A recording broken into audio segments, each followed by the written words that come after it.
Alrighty, here we are back again at MaxsGarajMahal. It's snowing this morning. It's not exactly winter time really, I didn't think, but I guess it is. It's very, very light snow. It's slowed down quite a bit. It's supposed to get a little heavier this afternoon, and it's quite cool this morning. So just thought we'd do a little update, maybe show you. Here we go. Here we go right here. Let's take a look. These are the things we keep our succulents on. As you can probably see, the snow's on the ice, and got a little snow this morning. Like I said, could be worse.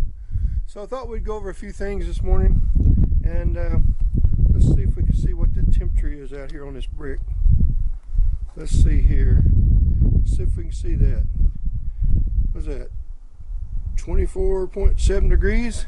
Well, that's cool enough for me. So let's go in here and let's talk about a few things. Maybe proper procedure of winterizing a mower.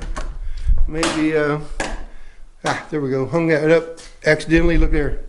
Now that is good right there. Hang that up that quickly and not even try. So I thought we'd do a little update this morning, and let's see. Just identify ourselves here. There we go. That is MaxsGarajMahal. Well, here we go. Let's go ahead and get the rest of these things while we're at it. And there we go. I know, really silly, right? Okay, that's fine. Branding, as they say. So we're going to do a few things here, and we're going to talk about, and this one's going to get the oil changed in it. It's really not ready for it yet, but we're going to do it anyway.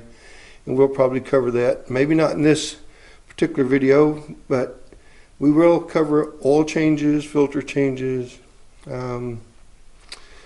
proper air and tires and things like that.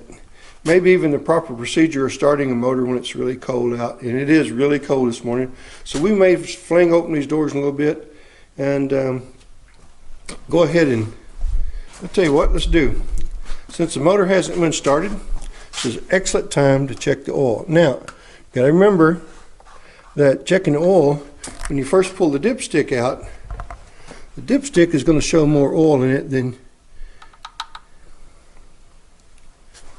right now. It's going to show, I'll get that thing to focus here.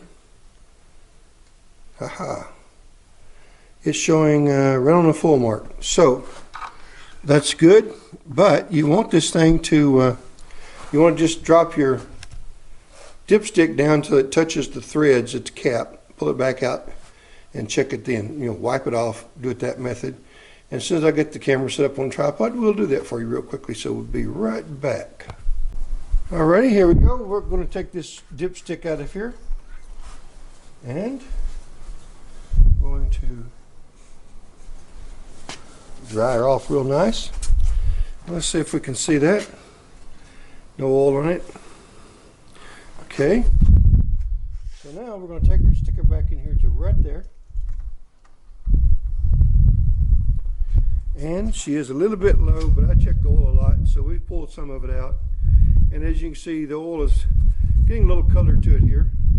So it's not bad. It's really not ready to change yet, but we probably will change it just for the video's purposes. So stay with us here. We're going to go ahead and put the camera where you can see the controls. Hopefully, let me pan her up here a little bit, or bring her up a little bit, and hopefully it won't be too loud, but it's back here by the exhaust, and it probably will be. So what we're going to do is we're going to set the throttle at half throttle. We're going to pull the choke all the way closed or all the way up.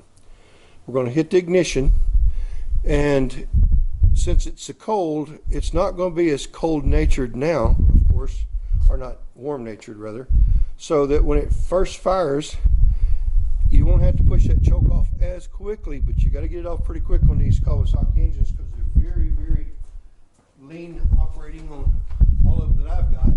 So we assume that yours will be as well. So we're going to do half throttle. We'll pull the choke open or closed, and as you see, it's pretty cold out.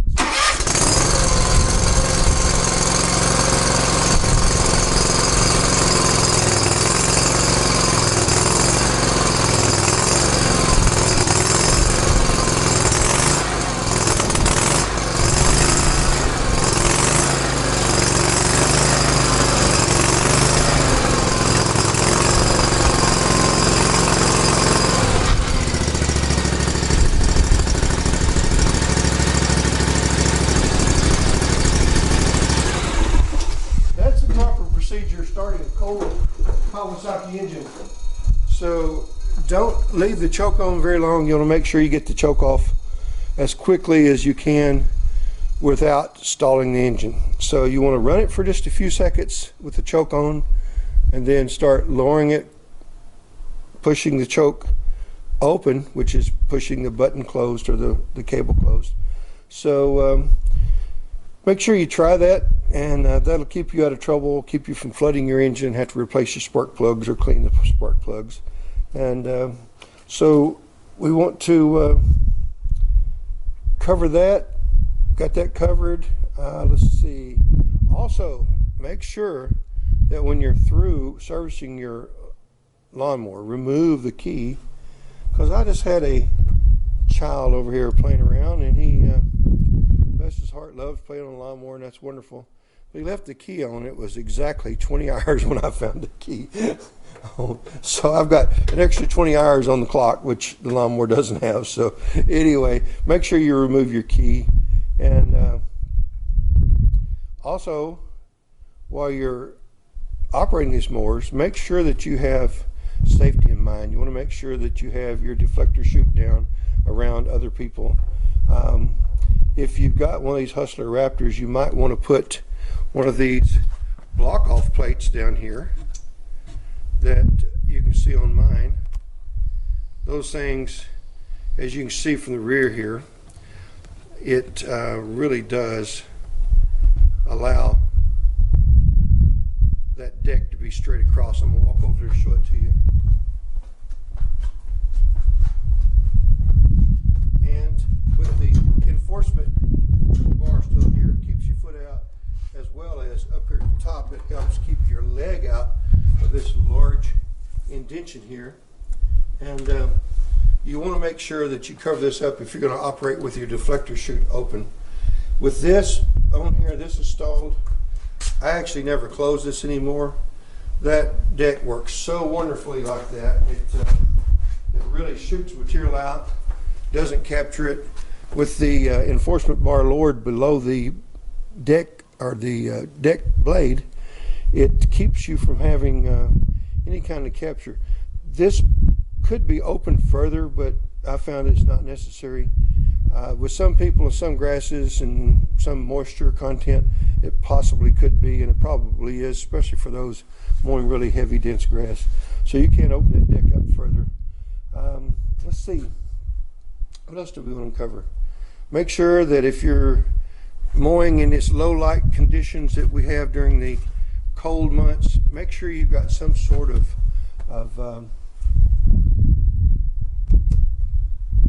lights on the rear. Make sure you've got some sort of caution lights so that people can see you, because you're not going to be able to see them with you facing forward, so you want to make sure they can see you. So do that, and add something like that to your mowers, and it'll give you a lot greater safety, not only for you, but keep you from pulling out in front of someone possibly. So I'm going to stop this right here for a little bit and try to close up this great big gap in this garage, because you got a 10-foot wide or 9-foot wide door, 8 foot tall. So whatever the temperature we had in here is gone now. So anyway, we'll continue here shortly. Okay, we've been asked more than one occasion why we don't have one of these little rascals right here, and that is a fuel shutoff on this mower. So what we're going to do is we're going to install one while we're doing this for winterizing, and of course it's good for other parts of the season as well. So what that is on there for, or what it's going on there for, is demonstration purposes only, to be honest with you. However, sometime in the future, I'm sure we'll probably have to do something like possibly, let's say, replace the fuel pump right here. And the fuel pump is this little thing right here, the round dude. And in that occasion, if you need to work on a carburetor, the fuel pump or whatever, you need to be able to shut off the fuel supply. So you're wondering, I'm sure, is it a good idea to put the shut off here? Which we don't want this seat deck here to come in contact with the fuel line. Now this hole in the seat right here, seat deck, that slides up and down over the fuse block, has room on either side, so that's not in danger.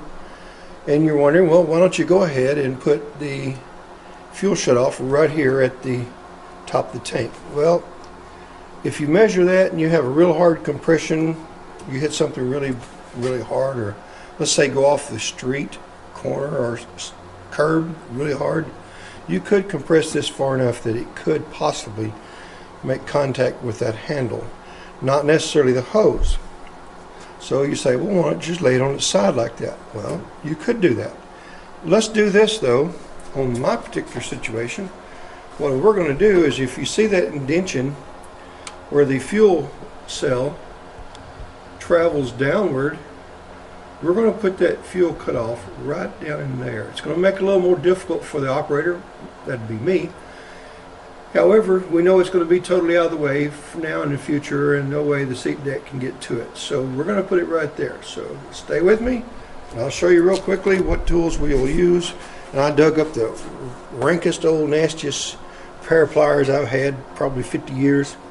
And they've been good ones, but they've been left in trucks outside and loaned to people, and just all kinds of things. So you're going to need a pair of pliers. You're going to need a knife of some sort. This happens to be an electrical knife. And you know, if I'm going to shoot a video, you're going to have the strobing light here. So anyway, I don't know why it does that. I can't make it do it unless it wants to. We're going to need something to shut off the fuel supply until we get through putting the shut off and the clamps on the hoses. And we're going to need some clamps. So that's pretty much all you're going to need. So stick with me. We'll get started. And I will, once I get the clamp on, I'll show you that. But I'm going to set it up on a tripod. Tripod's way over there. We're going to be shooting across the mower. Hopefully you'll be able to see everything just fine. And we'll try to make sure, if you're not able to see it, we'll try to reshoot if we need to or have to. So bear with me. I'm going to jingle this camera and get it on the tripod. And I know it's aggravating every time I do that. But I'm not a very good film guy, I'll tell you that right now. But hopefully, let's see if we can get any closer here. Let me zoom in a little bit more. And I think you can be able to see that fuel line goes down. So, I'm not going to stop the film yet. I'm going to go ahead and put on some rubber gloves here, neoprene or whatever these things, latex or whatever these gloves are, because we don't want the women in your lives, and women, we don't want the men in your lives have to smell that old gasoline all over you. So let's see, this is a used glove here. As you can see, it's really nasty, and I think it's probably had gasoline on it more than once. So we'll get this on. We're going to attempt to get this on.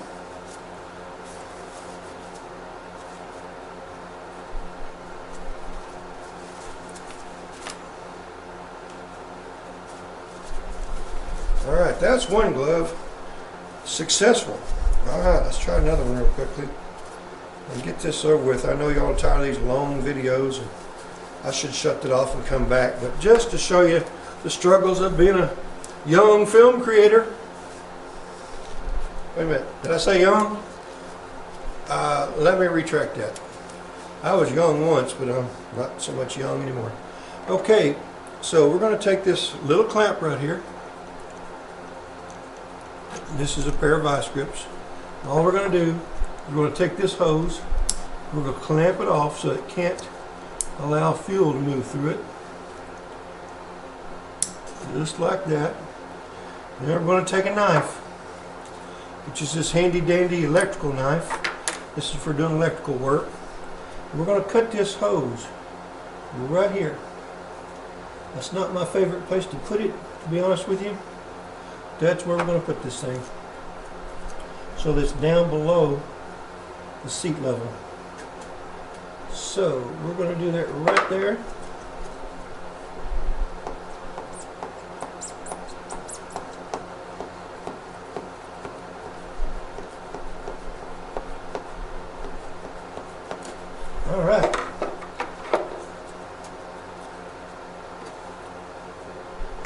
get the clamps out of here.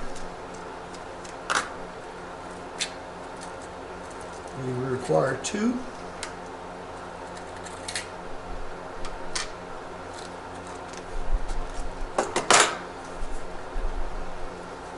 Man, I don't know when the last time I used these pliers. Apparently a long time ago. But the reason why I'm using these is to show you can use whatever you happen to have. And that's what we're going to use for these today. And as you can see, they still work fine. They just like me, they're old, fat, and ugly. But unlike myself, the pliers can't help it. So let's put the cover back on this dull blade here. You never know what that's like we might come in contact with. Now then, we're going to slide this fuel shutoff into this fuel hose.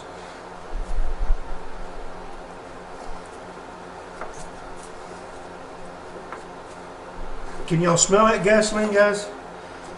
If you can't, that's a good thing. This stuff stinks.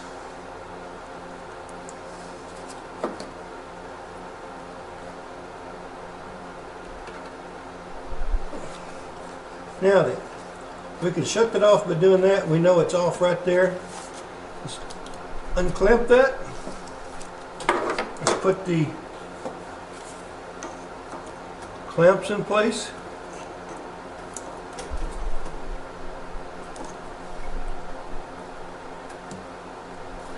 Just like that right there. And that's all there is to it. Now, that's open. And it should run just fine. If it doesn't, then we will replace that. But that's brand new fuel shutoff. So again, class, all you need is a pair of pliers. Just about any pliers will do. Standard old pliers. Fuel shutoff of some sort. That happened to be what we used. A knife to cut the hose. You need 2 clamps and a fuel shutoff. And that'll take care of installing your fuel shutoff. Hope you enjoyed that. By the way, we've got some other things going on around here today. We're going to stop the video here.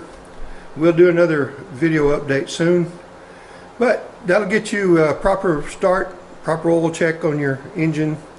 And we appreciate y'all coming by. We hope that you'll hit like if that helped you at all. Hit that thumbs up button. Please hit that notification bell if you want to see further videos. And please subscribe and share with all your friends. We thank you very kindly. Y'all come back and see us now here. MaxsGarajMahal.